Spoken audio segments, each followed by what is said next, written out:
Thanks for the invitation to the organizers. Yeah, so let me explain about which Dirac operator I'm talking about. So here, in this talk, so N, it's some Riemannian manifold. Actually, let me write it here. With spin structure. So here I have P spin N, the principal bundle of spinors. And then I'm thinking of the Clifford linear spinors. So we consider the spin group sitting inside the spin group of dimension n, sitting inside the n-dimensional real Clifford algebra. And this acts on itself via left multiplication. Okay? And then I form, so as a spinor bundle, I consider the associated bundle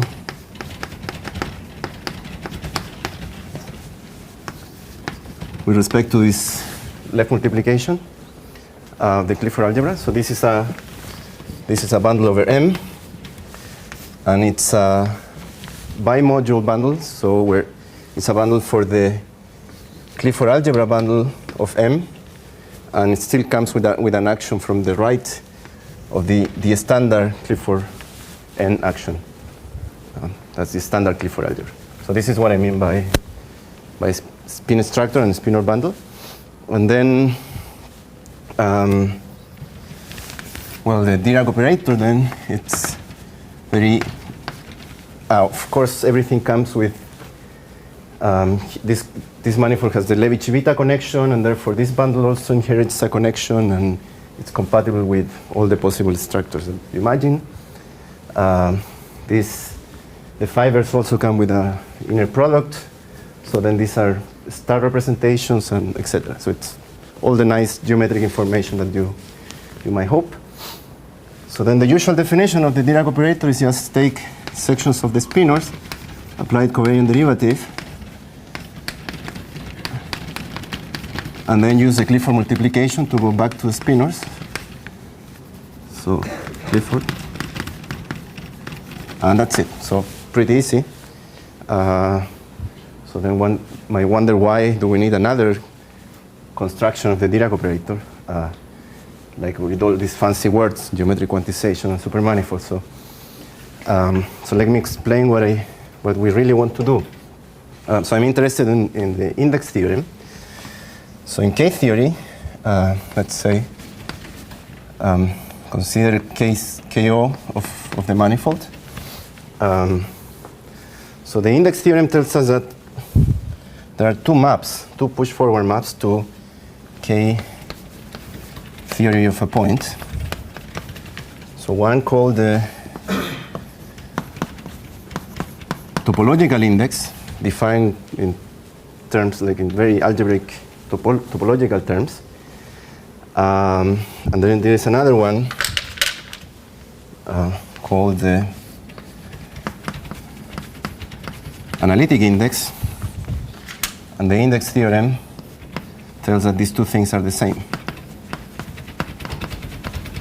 Index theorem tells that these two arrows are the same. So how is this analytic index defined? Well, we have some geometric model for the co-cycles of K-theory. Let's think of vector bundles over M with connection, let's say. Yeah. Nothing. Okay. So vector bundles with connection over M. So how is this arrow described? Well, let's take such a thing here, E nabla E, and then we look at the now we can, so associated to this E, we can look at the sections of the spinor bundle, I guess L2 sections. The spinor is twisted by E, and there is a twisted Dirac operator acting now on here, endomorphism here. So then now we look at the kernel.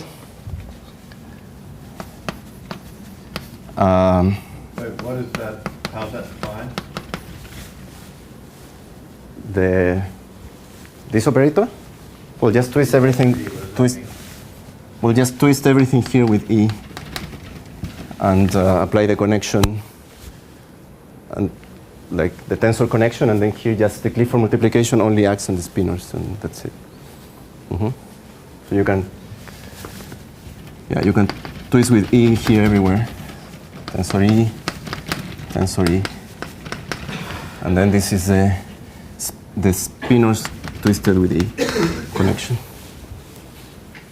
Okay, so now you look at the kernel, and now this thing is it's a module for the Clifford algebra. So Clifford just acts on the left? On the right. Clifford. He just acts on the S part? The second arrow up there. Yeah, the second arrow is the action of this Clifford algebra bundle that only acts on the spinors. Yeah. I mean, and that arrow there. Yeah, this one. Yeah. Only on the S part. It acts on the S part? Yeah. Right. And the connection, the first arrow is like the derivation? Yes, it's a connection. Acting Yeah. on the tensor product? Exactly. Okay. Is it?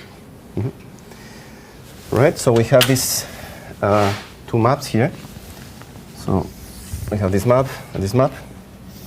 So here I'm thinking of the description of K-theory as Clifford modules for the Clifford algebra CLN divided by modules that are, so that the action can be extended to CLN plus 1. That's an isomorphism, and then this map just takes the class of this here.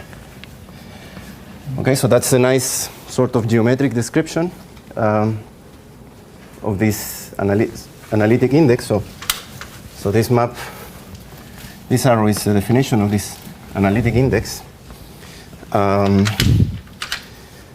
Okay, so everything is very nice, but then here, let me write here. Here we have a dream.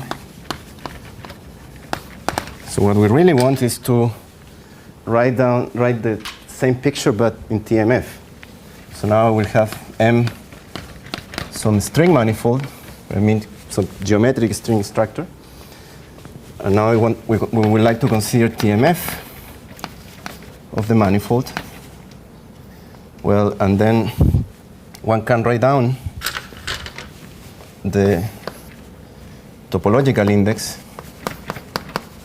That's okay, and one gets a class in TMF minus n of a point. And well, so this is something kind of complicated, but in particular there is a map, TMF of minus n of a point, there is a map to modular forms, integral modular forms of weight n over minus n over 2. And when one considers the class 1 here, and look at the image under this composition, one gets the Witten genus. The Witten genus of the manifold, which Witten, which is well defined, but Witten originally he heuristically defined this as some sort of equivariant index of the Dirac operator on the loop space of the manifold. And this is, so far we have no hope of actually defining this Dirac operator. But morally speaking, we know that TMF should be the home for index problems on the loop space of the manifold. And now the problem is that we don't have a geometric model so far, as in the other case, to actually define. So we don't have this.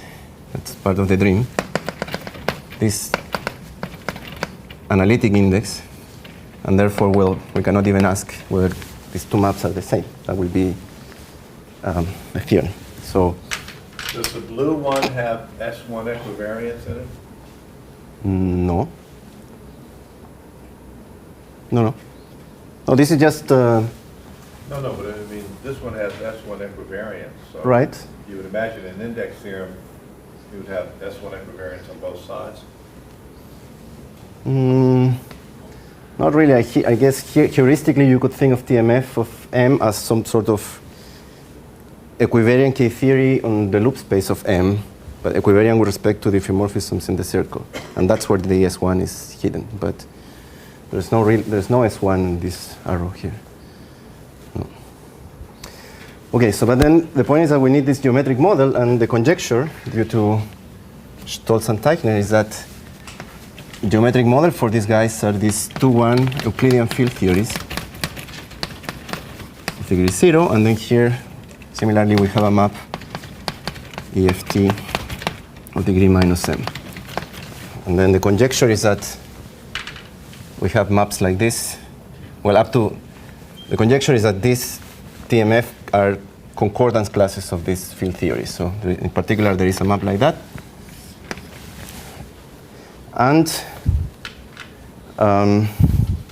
well, there is a similar picture here. So in the one-dimensional case, we can consider 1-1 EFTs over the manifold, 1-1 EFTs over a point, and this maps factor. So here, this arrow you have to think of super parallel transport.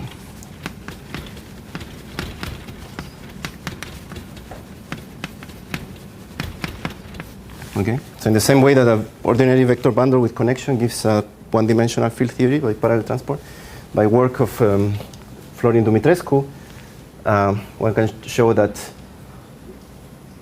graded vector bundles with superconnection induce, there is some notion of super parallel transport that defines the 1-1 field theory, again by solving some differential equation and stuff.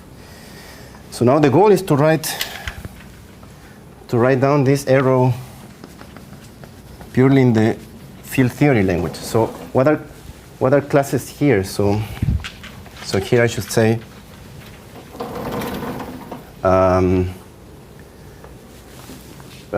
1-1 EFT. So essentially, what is the data of a 1-1 EFT of degree -n over a point? Well, there's essentially only one object in this category, just the super point. And so to that object, one associates a right Clifford module, some Hilbert space that happens to have an action of the Clifford algebra.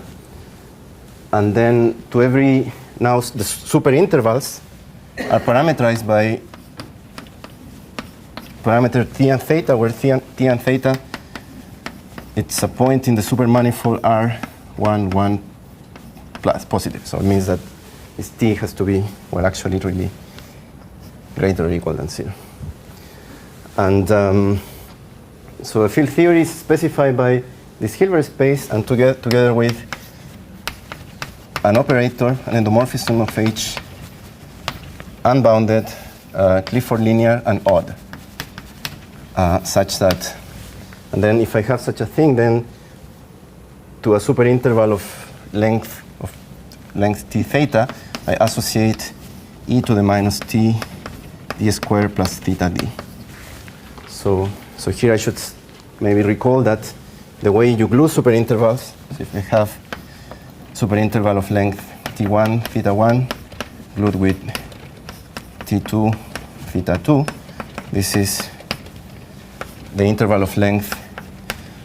First I just add naively the even parts and the odd parts of the length, and then I combine the odd parts, and we have this interesting Lie group structure in R11. So that's how you compose superintervals, and if you can check that with this prescription, this is a super semigroup in this sense. So this is the data of such a field theory. So now this map, given the vector bundle with superconnection, then the space should be just L2 sections of the spinors twisted with E, and the operator is just the Dirac operator twisted with E as before. Okay, so that's a semigroup. But now the point is that I want to recover this hit kernel semigroup. Just write it in terms of data. Just write it in terms of field theory data, path, parallel transport, and this kind of thing. And in a way, hopefully in a way that where all the techniques can be generalized to the 2-1 case, in a way that will allow us to write down this arrow, use it to define this analytic index, and then hopefully prove that, again, this is a dream, so green for hope, that these two things are the same. That's somehow the goal. Well, and then, so it's more or less well known that this arrow corresponds to some sort of path integral.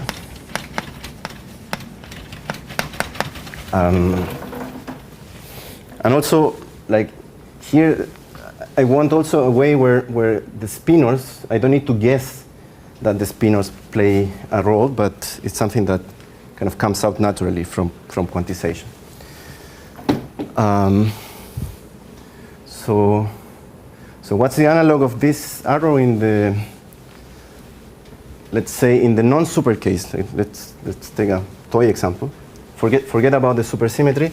So let's consider that we have a map from vector bundles with connection to one-dimensional Euclidean field theories given by parallel transport.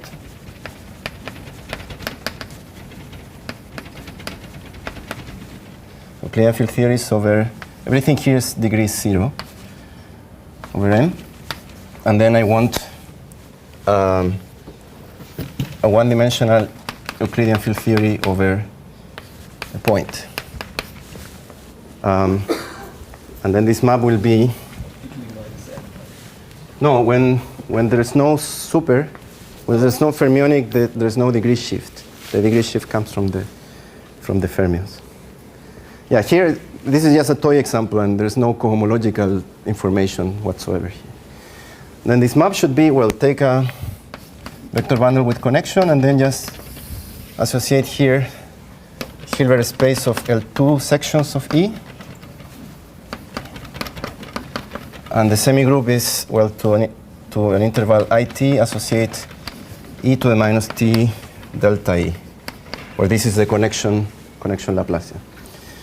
So, well, if you look at that and then you remember the Feynman-Kac formula, then you might think that we're done with the theorem. So there's something called the Feynman-Kac formula.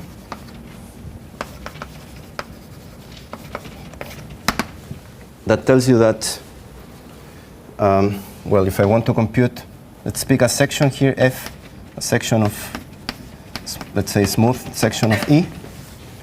Then if I want to compute this heat kernel of F at a point X in the manifold, so X is some point in M, then I need to do the following. I need to integrate over all possible paths. So this is, I look at gamma in the space of path starting at X and running for some time T to the manifold. And then I look at the value of this section at the end of the path. Well, then I pull it back via parallel transport along the path on E. This is parallel transport. The symbol here means parallel transport. And then I average all this parallel transport with using the Wiener measure.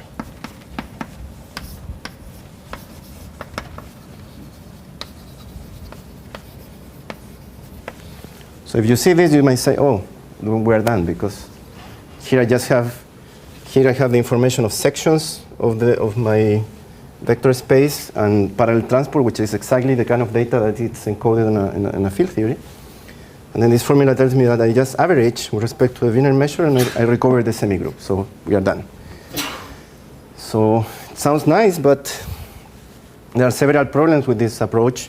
And one big problem is that Wiener measure doesn't really has measured 0 on smooth paths. These field theories everything are functors fiber over manifold, so everything is smooth. So it doesn't really make sense to evaluate this parallel transport and F here. If we really want to deal with Wiener measure, we will have to. Well, Mammaliavon has done that. Yeah, you can do. I mean, in the one-dimensional case, it can be done. You can talk about stochastic parallel transport, and that's okay. But I mean, depends on the Riemannian structure. It's not, you could have more inputs than just The Wiener measure contains the Riemannian. yeah. It's kind of tricky to define this Riemannian structure. Contains everything. Yeah, but I mean, you want something which only keeps the vector bundle. Yeah. You have a bit- Yeah, but the point is that the Wiener measure is something that you kind of fix once and for all, and you use it to quantize all the other field theories. So this is something that kind of you fix. And the Riemannian. M here, yes, Riemannian. Yeah, but that's, I mean, okay, it's the stochastic path, that's one kind of problem. But a bigger problem is that really in the super case, the Wiener measure is not quite the right measure because, well, there is the Lichnerovich formula. So really we are interested on the, not on this connection Laplacian, but on the Dirac, the twisted Dirac square. And then there is some formula that says that this Dirac square is not quite equal to this connection Laplacian, but there are some correction terms first coming from, there is some fixed term independent of the bundle E, which has to do with the scalar curvature of the manifold. And then there is another correction that has to do with the curvature of the bundle E. So, so really the formula that we want is something, I mean, really we want the semigroup for this guy.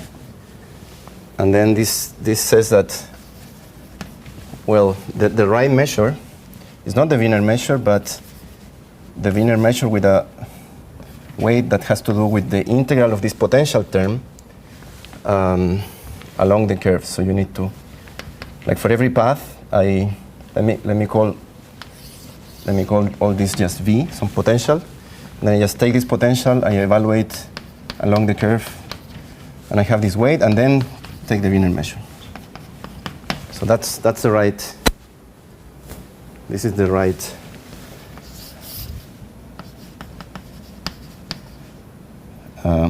supersymmetric measure.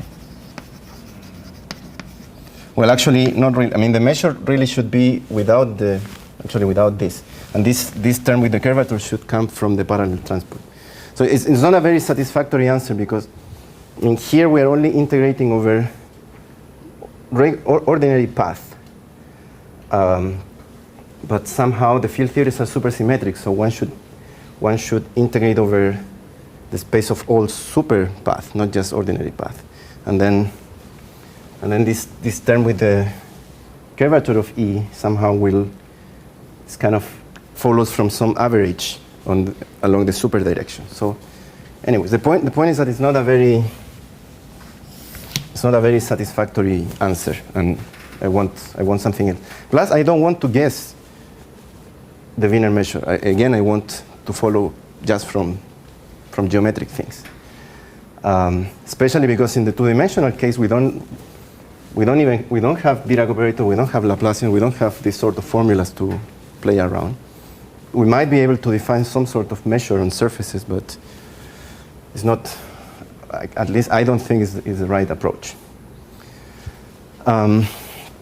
So the point of view that I want to take is that I want to replace this integral by a limit, I want to approximate this by integrals over spaces of piecewise geodesic path instead of spaces of all path.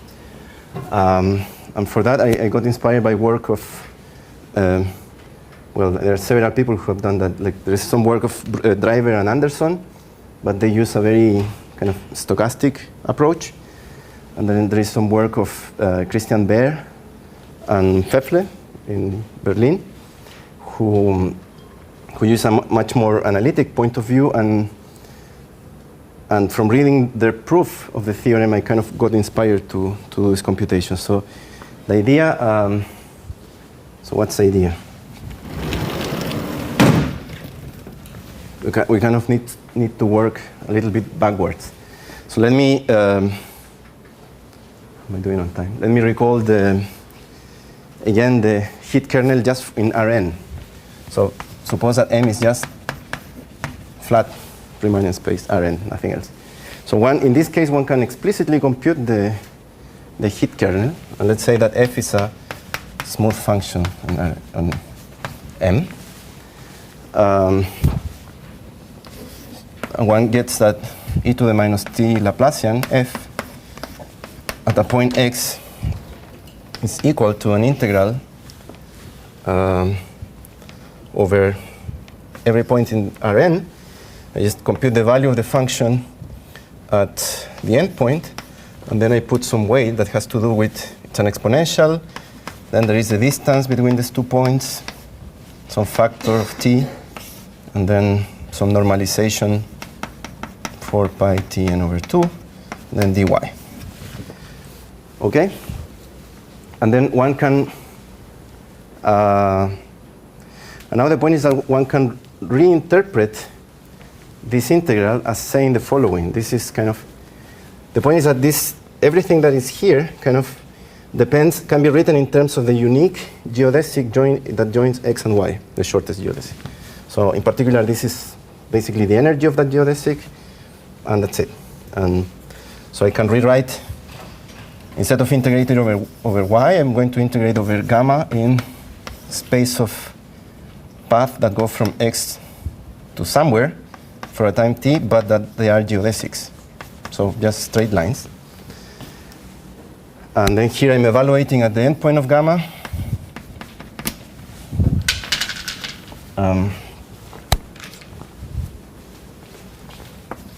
Then this is just simply the energy, 1/2 of the energy of gamma, like the usual definition of energy. This is just a constant, and then here I can declare that this is a measure in the gamma space. So here,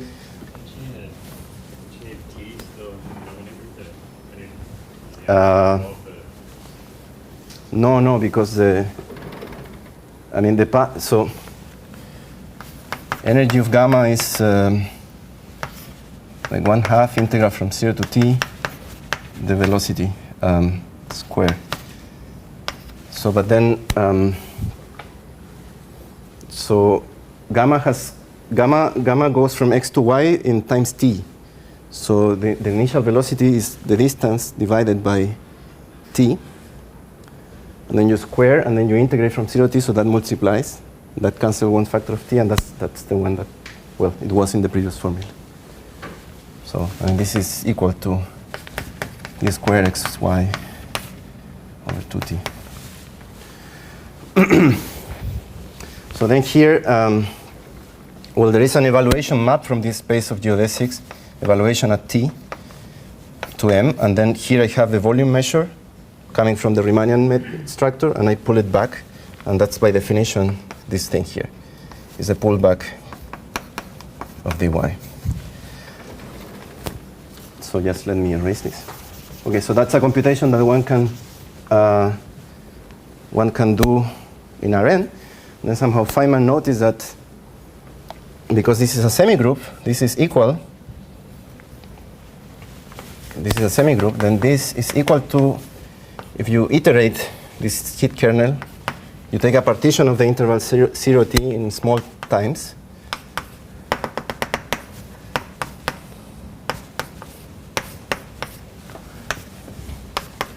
So here, the sum of the t's is tk and is t, and then I denote this partition by tau, the whole set.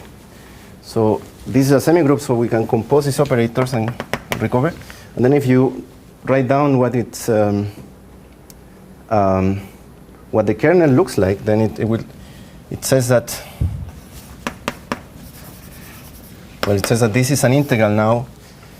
Instead of going from just one geodesic from x to the endpoint, you go on a piecewise geodesic. So in every subinterval it's a little straight line. So now gamma it's a geodesic with respect to the partition tau. And then, well, similar formula. F, I just evaluate at the end.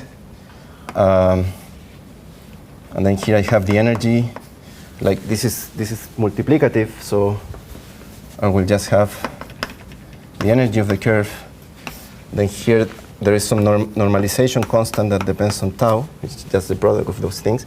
And then the gamma, which is some measure on this path space that I define it just to be the pullback of the volume measure on MK.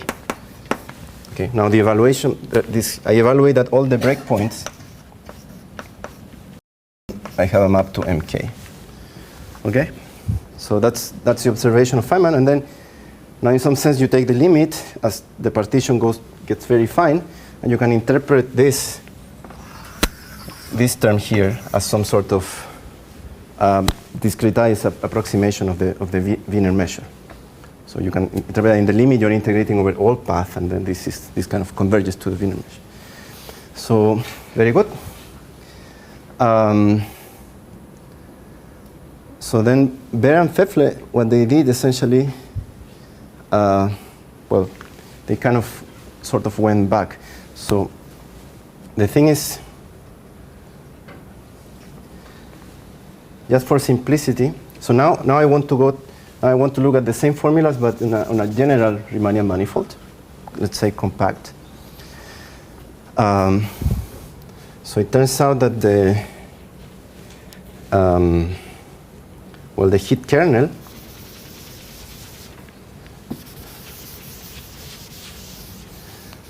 kernel again now looks like, well, I integrate over every point in the manifold.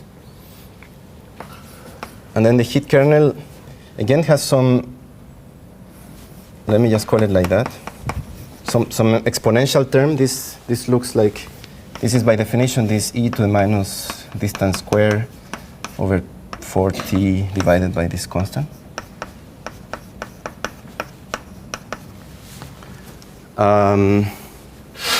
So again it has this, but then there is some correction, ptxy. This is some correction that in some sense it depends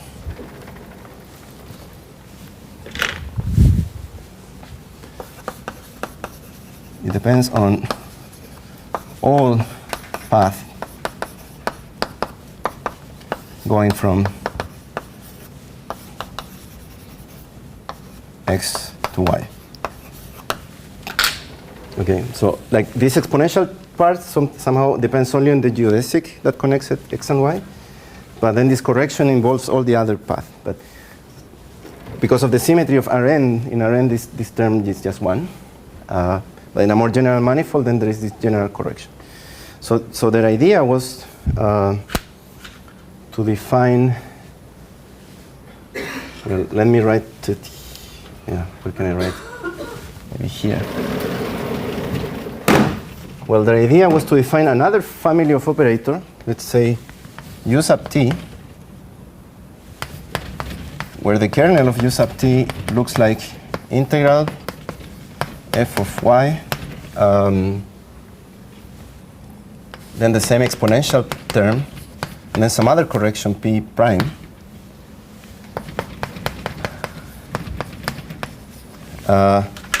But in such a way that this thing only depends only on the geodesic connecting x and y. Well, here I'm assuming that one can always put like a cutoff function, so then this vanishes when y is very far from x. So we can assume that we are working just locally, and there is a unique shortest geodesic going from x to y. So that's the idea. The idea is to find some expression here such that this term only depends on the geodesic connecting x and y. But then this family of operator might not be a semigroup, but somehow you can force it to be a semigroup. So by taking, I want to force now and define it like u tilde of t as, well, first I take a partition, I take this composition of the u's, And then I take the limit with when the partition goes to, well, 0 or infinity. The size of the partition goes to 0. So I start with some family of operators that is not necessarily a semigroup, and then I do this procedure and I define another one, and this will be a semigroup. And if we are careful, so then this family has the right derivative at 0. In the limit, one gets the right operator, the kernel of the Laplacian. And then the point is now the kernel of this composition can be interpreted as some sort of integral over a space of piecewise geodesic. Like if the kernel of U is it depends only on one geodesic, then the kernel of this iteration depends on like a piecewise geodesic path. So all the work of, like in the paper of Behr and Pfeffle, basically what they do, they have some lemma that tells you that you can replace, like if you can bound, you can change this P by P prime, and as long as you can find some bound that depends on, you can bound it from above by some power of the distance and the time, such that this combination of exponents is bigger than 1, then, so if you do that, then the derivative of this family of operator at 0, it's still minus the Laplacian, and you don't change.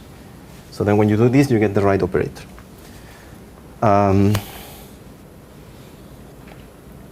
Okay, so then they have all this, the analysis. This is, I think this theorem is due to Chernoff.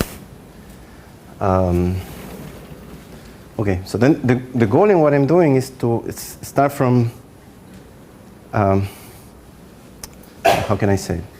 Well, I mean, it's been known for physicists for a long time that the Laplacian and the Dirac operator are somehow related to quantization of a one-dimensional sigma model, or respectively one-dimensional sigma model. But although they are related, but the relationship is never made very precise.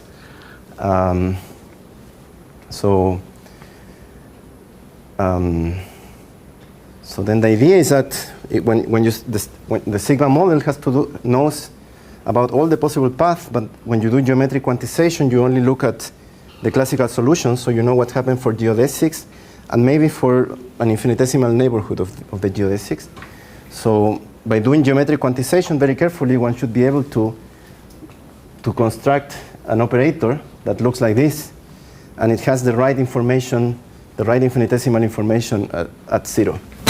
And now we can rectify, but then that will not be a semigroup because it doesn't know about all paths, but one can rectify it and do some procedure like that and get the right semigroup of operators. So that's somehow the goal, and I claim that one can recover that by doing geometric quantization very carefully. So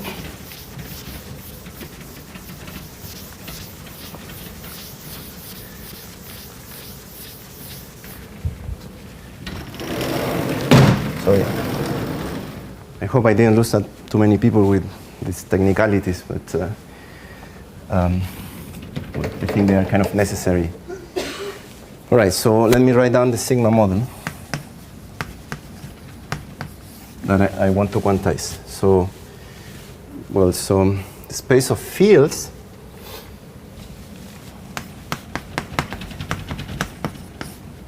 are going to be just maps from R11, supermanifold R11 to my target manifold M. Okay, or by using adjunction, if you want, this is the same as maps from R1 to the odd tangent bundle pi Tm. Okay, this is the same pi as in Kevin-Stock. So well, naively, well, one can make this rigorous, but think of this as some function here. It's a function that depends on two parameters, t and theta, and it can be written as gamma of t plus theta phi of t, where gamma is just an ordinary path on the manifold, and then this phi is a vector bundle, vector field along the path, and we declare it to be odd. So we change the parity of this space. So this is odd. So those are the fields. Then, so in R11, there's several vector fields that one can write down. The usual notation is vector field D equals d theta minus theta dt. There's another vector field, d theta plus theta dt. And so these are odd vector fields. So these are odd vector fields on R11. In particular, the square is not necessarily 0, but the square of this square, for example, is minus dt, which is minus the square of t. And this d and tau commute. Well, this tau is not the same tau as the partition. That's the usual. I think physicists write t sub q usually. Anyways. So now, using those vector fields, one can write down Lagrangian. That looks like Lagrangian evaluating some field. It's just 1/2 of the square phi d phi. And then one can write down the action functional now.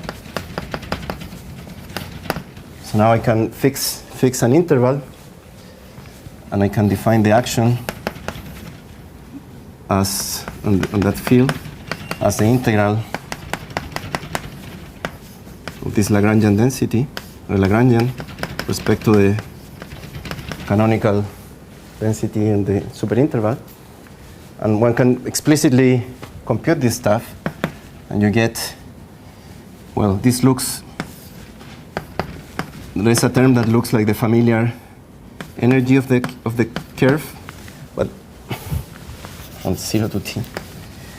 But then there is a term where this odd vector field interacts with the curve, and it looks like that covariant derivative of the vector field along gamma paired with gamma.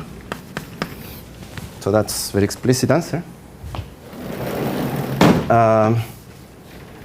So when we have the sigma model, then the next step is usually do variational calculus and get the Euler-Lagrange equations.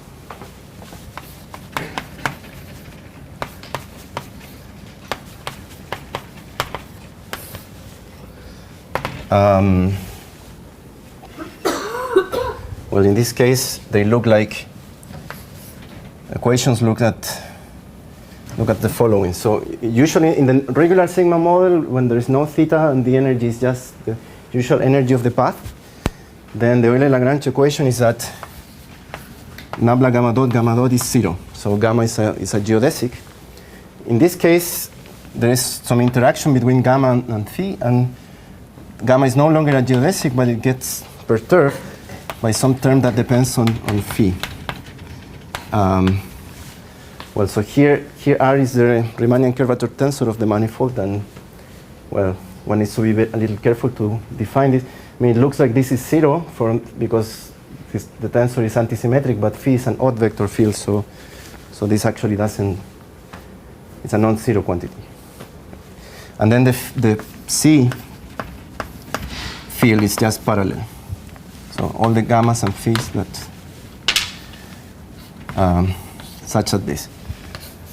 Okay, and then the set of solutions of this Euler-Lagrange equation, it's some finite dimensional manifold, in particular by evaluating at 0, 0, I can identify this. So such a solution is completely determined by a point in the manifold, an initial velocity for gamma, and an initial odd vector field for odd vector for psi.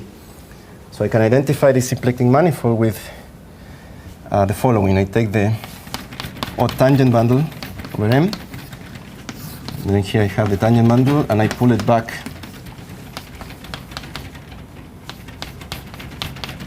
So this X is going to be my manifold. So as I said, the points here are triples. Point in M, a tangent vector, and an odd tangent vector of the same point. And moreover,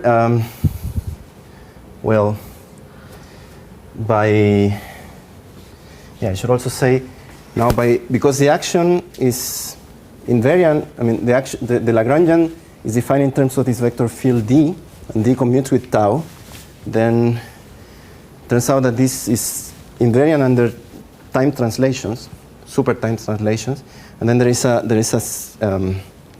family of there is a super geodesic flow that acts on this manifold X. So there is a super geodesic flow. So phi t theta x to x. And also from calculus of variation, it also follows that there are variational one forms.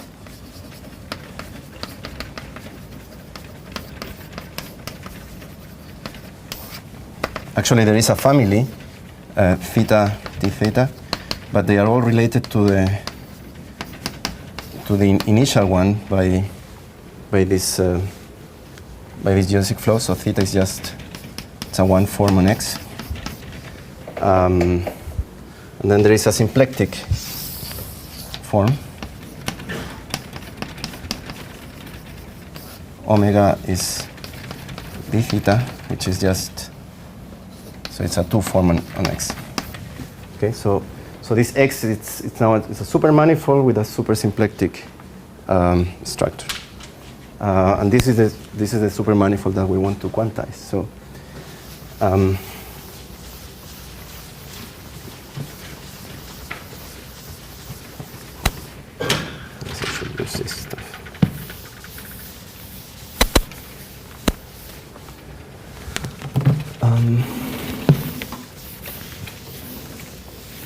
So, if you forget the super part, that looks like the usual cotangent bundle, and that bosonic part, the one form and the symplectic form are the standard, the canonical one form, the symplectic form of the cotangent bundle. Now I need to explain what happens on the odd part. So the odd fibers, they just look like vector spaces, and so let me say that VG. Let's say that this is an ordinary even vector space with an inner product. So G belongs in the symmetric exterior power of its dual. Then we can view this now as a two form on pi v. And similarly, with this G, one can define a one form on pi v such that D of this one form is the symplectic form to G. Okay, so I'm just saying that an even vector space with inner product, with symmetric inner product, gives you if you think of this as an odd vector space that has a symplectic form. And now we want to do geometric quantization. So the first step in geometric quantization is to realize the symplectic form as the curvature of the prequantum line bundle. So in this case, because it's exact, this prequantum line bundle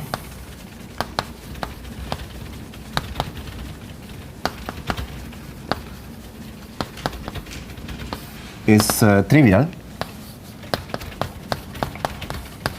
but it has an interesting connection, namely it's just D plus theta bar.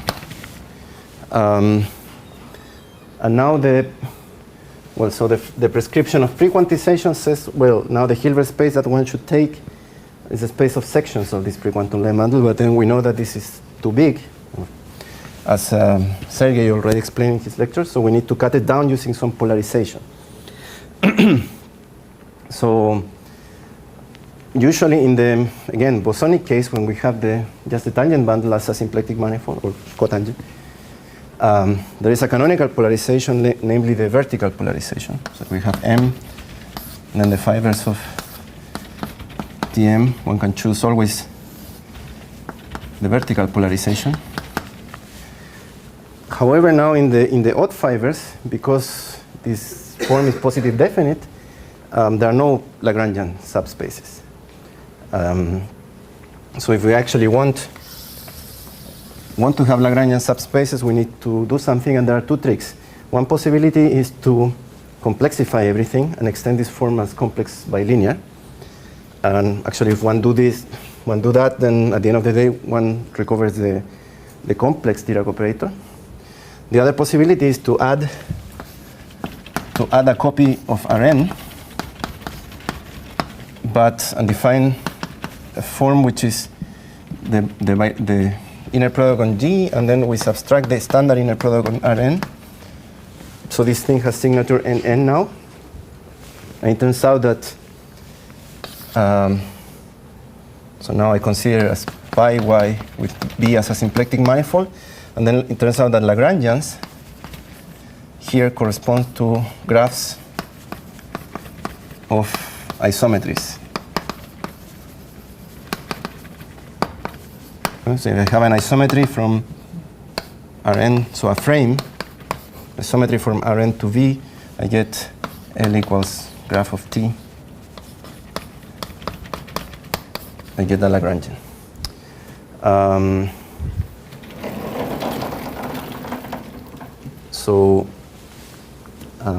don't have much time. Right, so then,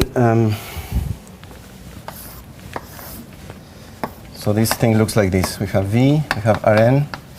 We're picking one isometry, this Lagrangian. And then we just translate it and use it to define a polarization by translation. So now the space of leaves can be identified with the perpendicular Lagrangian that is actually denoted by L bar. There's some conjugation going on here.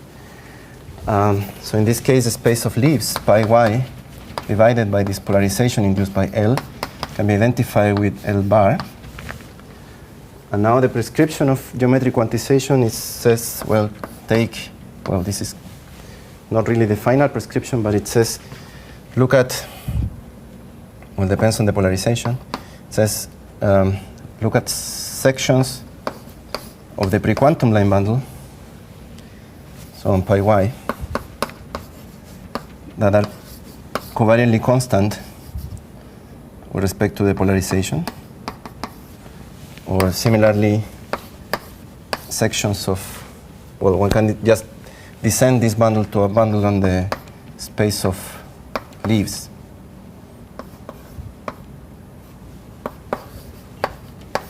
Well, and in this example, this can be just identified with functions on the space of leaves. So actually, it's a supermanifold, so it should be pi of that.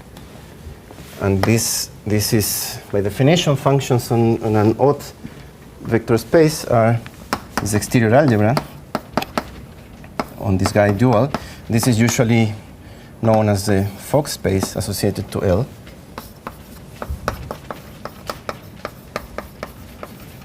And it's well known that this guy can be turned into a Clifford module where there is an action of the Clifford algebra of V on one side and the Clifford algebra of the standard Rn on the other side. So it's an irreducible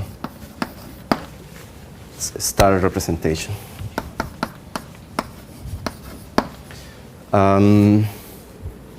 Well, and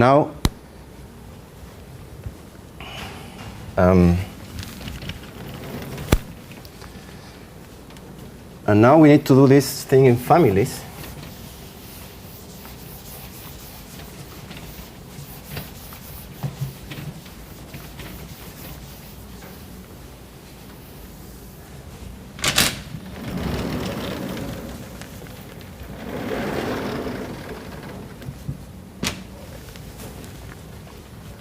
So there I discussed essentially the geometric quantization of just one odd vector space, but now we have this family. We are over M, and then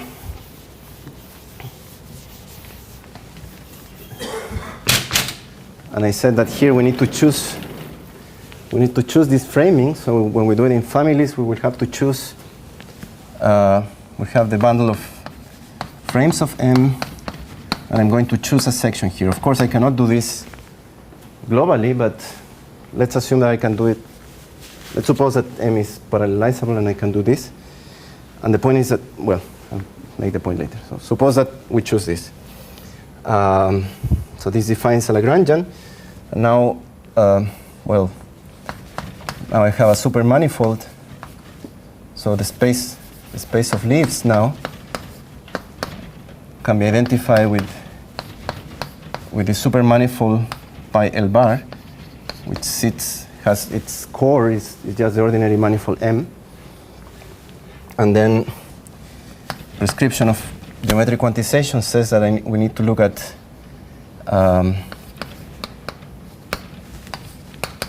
sections of the space of leaves here.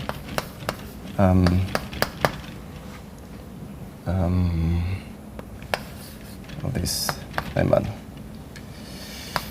Okay, so that looks well.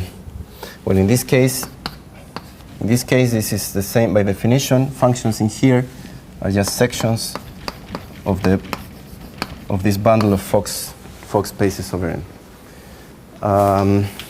Well, and then now we are a little bit stuck. So we're a little bit stuck because first of all we have this Hilbert space. Well, we have this vector space that first of all it depends on this trivialis on this framing here. Second, well, I'm saying that this is a Hilbert space, but I haven't explained to you how to actually define an inner product. And third, and what's like really important thing, is that then we want to quantize. We will want to quantize the geodesic flow, but then the geodesic flow. So it acts on the symplectic manifold and actually can be lifted to an automorphism of the prequantum line bundle. So it acts on the sections, but it doesn't preserve the polarization. So it defines an action from the initial polarization, let me just call F0, to the space, but with a different polarization. So here ft theta is, by definition, the derivative of the initial polarization. So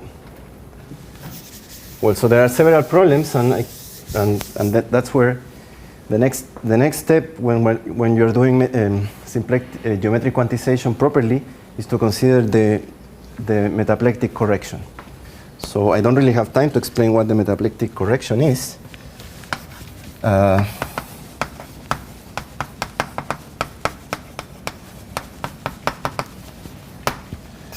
But at least I should say that it gives us the following things. First, it gives us a pairing.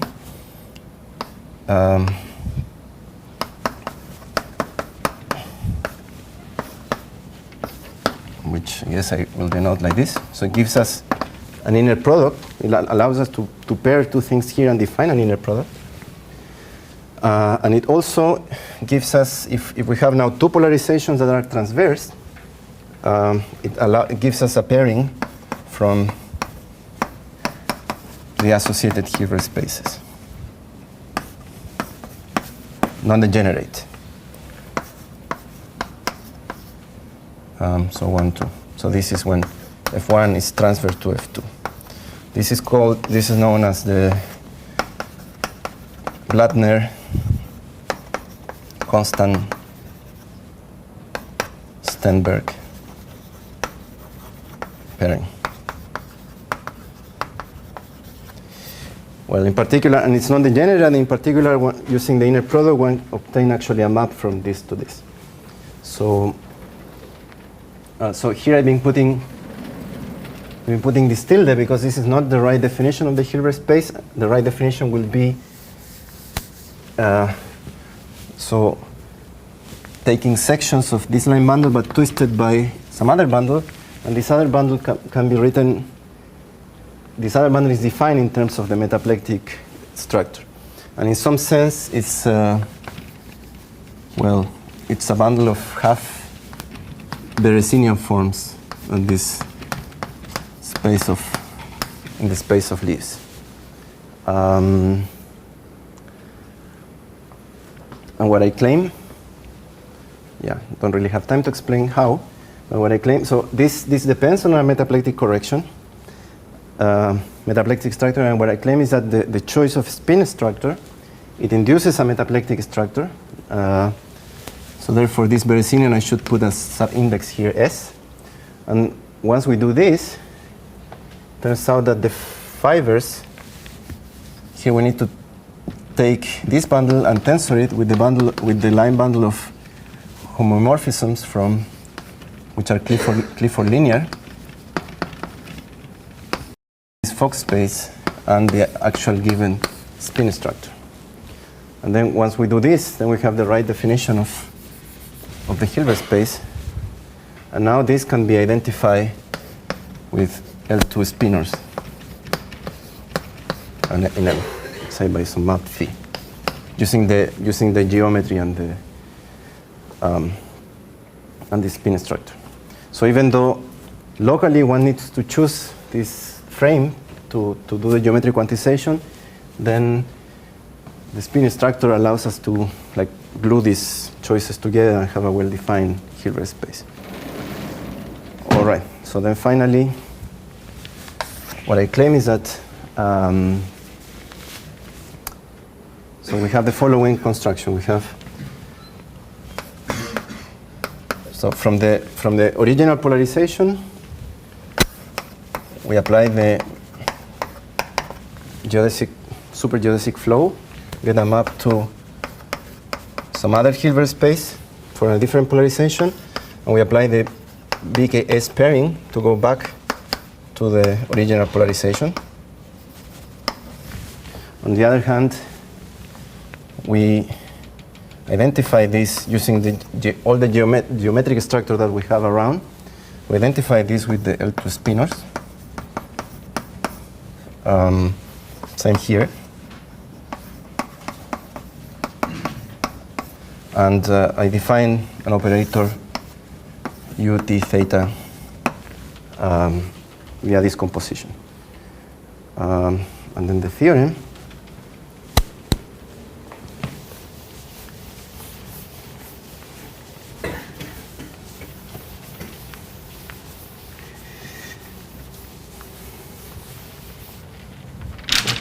Well, the theorem is that this thing, right, is that this thing is not quite a semigroup, but if one tries to rectify it and turn it into a semigroup by doing this construction, so I subdivide this interval t theta in n and k pieces, and they compose this operator k times, and I try to take the limit when k goes to infinity. This thing now converges to the right semigroup. So by the way, so I discovered that I kind of discovered this method independently, and then I found out that in the non-super case was already known in the 70s, this computation. But what was so surprising in the bosonic case, well, when we can do the same thing, and then there's no theta. And when apply the same procedure, and when you take this limit,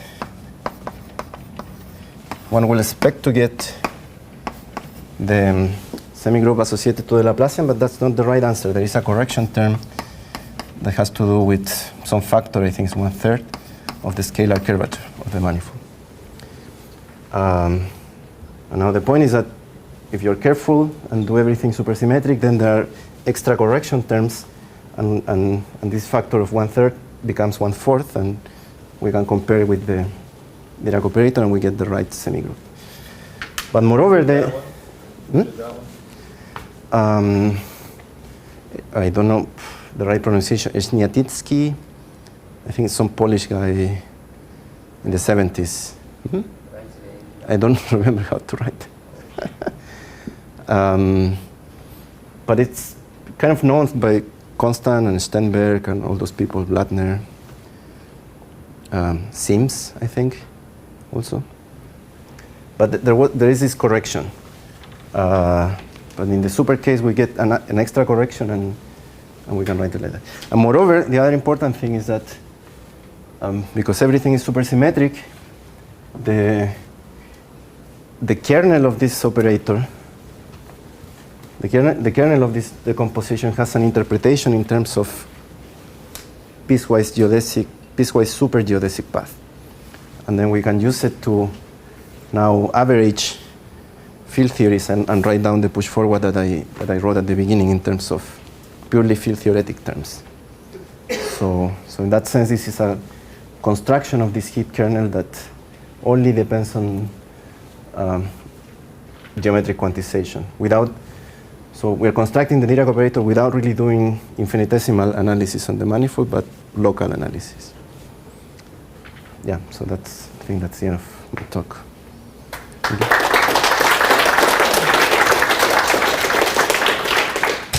Any questions? Is there written up paper? I'm finishing the paper, like writing the last details. Yeah. I'd like to have it. Yeah, thanks. Can you say again what's the corrections in the supersymmetric case? Would you mind repeating the question? Sorry, what's the correction? What the correction in the supersymmetric Fermat case are exactly?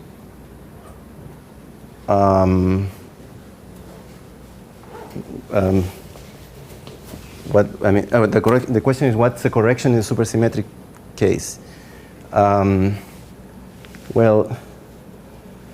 I mean, the thing is, the way it works, so I do. I mean, you said the pool becomes a 4 or something. Yeah, I mean, you need to do the computation. I mean, you can set up this.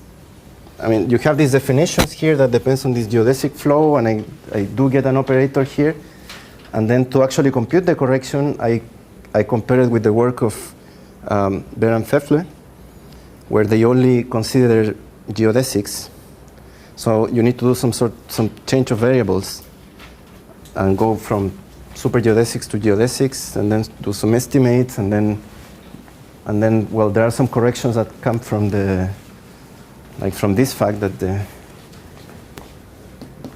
that gamma is not quite a geodesic, but it gets affected by the curvature, and well, you compute, and at the end of the day, you get the right factor. Mm-hmm. So there is another term, and instead of being 1/3, then you get 1/4, and then you use the Lichnerovich formula backward to identify this with the Dirac operator. But then the hope is that by doing this in the two-dimensional case, and respectively in the two one-dimensional case, we can get analogs of Laplacian and Dirac, and derive a sort of Lichnerovich formula from there. But yeah, I mean. Any other questions? Well, let's thank the speaker again. Mm-hmm.